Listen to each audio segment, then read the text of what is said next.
Daud membuat bagi dirinya gedung-gedung di kota Daud. Lalu ia menyiapkan tempat bagi tabut Allah dan membentangkan kemah untuk itu.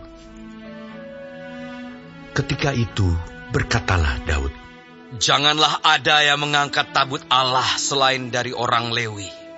Sebab merekalah yang dipilih Tuhan untuk mengangkat tabut Tuhan dan untuk menyelenggarakannya sampai selama-lamanya." Kemudian Daud mengumpulkan segenap Israel ke Yerusalem untuk mengangkut tabut Tuhan ke tempat yang telah disiapkannya untuk itu. Daud mengumpulkan Bani Harun dan orang Lewi. Dari Bani Kehat, Uriel, seorang pemimpin, dan saudara-saudara sepuaknya, 120 orang. Dari Bani Merari, Asaya, seorang pemimpin, dan saudara-saudara sepuaknya, 220 orang. Dari Bani Gerson, Yoel, seorang pemimpin, dan saudara-saudara sepuaknya, 130 orang. Dari Bani Elsafan, Semaya, seorang pemimpin, dan saudara-saudara sepuaknya, 200 orang. Dari Bani Hebron, Eliel, seorang pemimpin, dan saudara-saudara sepuaknya, 80 orang. Dari Bani Uziel, Aminadab, seorang pemimpin, dan saudara-saudara sepuaknya, 112 orang. Lalu Daud memanggil Zadok dan Abiatar, imam-imam itu, dan orang-orang Lewi, yakni Uriel, Asaya, Yoel, Semaya, Eliel, dan Aminadab, dan berkata kepada mereka, "Hai kamu ini, para kepala puak dari orang Lewi, kuduskanlah dirimu, kamu ini dan saudara-saudara sepuakmu, supaya kamu mengangkut tabut Tuhan Allah Israel ke tempat yang telah kusiapkan untuk itu. Sebab oleh karena pada pertama kali kamu tidak hadir, maka Tuhan Allah kita telah menyambar di tengah-tengah kita. Sebab kita tidak meminta petunjuknya seperti seharusnya." Jadi para imam dan orang-orang Lewi menguduskan dirinya untuk mengangkut tabut Tuhan, Allah Israel. Kemudian Bani Lewi mengangkat tabut Allah itu dengan gandar pengusung di atas bahu mereka, seperti yang diperintahkan Musa, sesuai dengan firman Tuhan.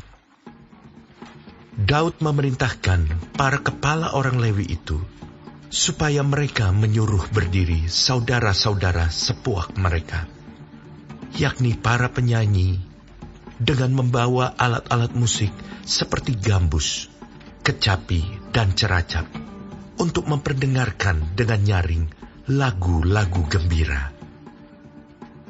Maka orang Lewi itu menyuruh berdiri Heman bin Yoel, dan dari saudara-saudara sepuaknya, Asaf bin Berekhia dari Bani Merari, saudara-saudara sepuak mereka, Etan bin Kusaya, dan bersama-sama mereka itu, saudara-saudara mereka dari tingkat kedua, Zakaria, Yaasiel, Semiramot, Yehiel, Uni, Eliab, Benaya, Maasea, Matija, Elifele, Miknea, dan Obed Edom, serta Yeiel, para penunggu pintu gerbang.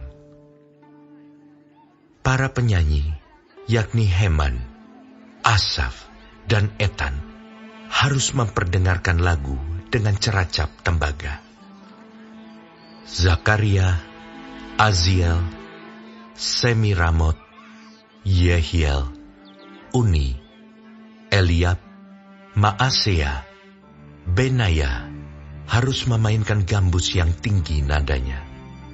Sedang Matija, Elifele, Miknea, Obed-Edom, Yeyel, dan Azazia harus memainkan kecapi yang 8 nada lebih rendah tingkatnya untuk mengiringi nyanyian. Kenanya, pemimpin orang Lewi, mendapat tugas pengangkutan. Ia mengepalai pengangkutan sebab ia paham dalam hal itu. Berekhia dan Elkana adalah penunggu pintu pada tabut. Dan Sebanya, Yosafat, Netaneel, Amasai, Zakaria, Benaya, dan Eliezer, yakni imam-imam itu, meniup nafiri di hadapan tabut Allah.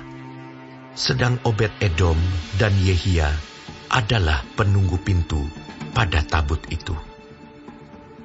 Maka Daud dan para tua-tua Israel dan para pemimpin pasukan 1000 pergi untuk mengangkut tabut perjanjian Tuhan itu dari rumah Obed-Edom dengan sukacita. Dan oleh karena Allah menolong orang Lewi yang mengangkat tabut perjanjian Tuhan itu, maka dipersembahkanlah 7 ekor lembu jantan dan 7 ekor domba jantan. Daud memakai jubah dari kain lenan halus, juga segala orang Lewi yang mengangkat tabut itu dan para penyanyi, dan Kenanya yang mengepalai pengangkutan dan para penyanyi. Daud juga memakai baju efod dari kain lenan. Seluruh orang Israel mengangkut tabut perjanjian Tuhan itu dengan diiringi sorak dan bunyi sangkakala, nafiri dan ceracap, sambil memperdengarkan permainan gambus dan kecapi. Ketika tabut perjanjian Tuhan itu sampai ke kota Daud, maka Mikal, anak perempuan Saul, menjenguk dari jendela, lalu melihat Raja Daud melompat-lompat dan menari-nari. Sebab itu, ia memandang rendah Daud dalam hatinya.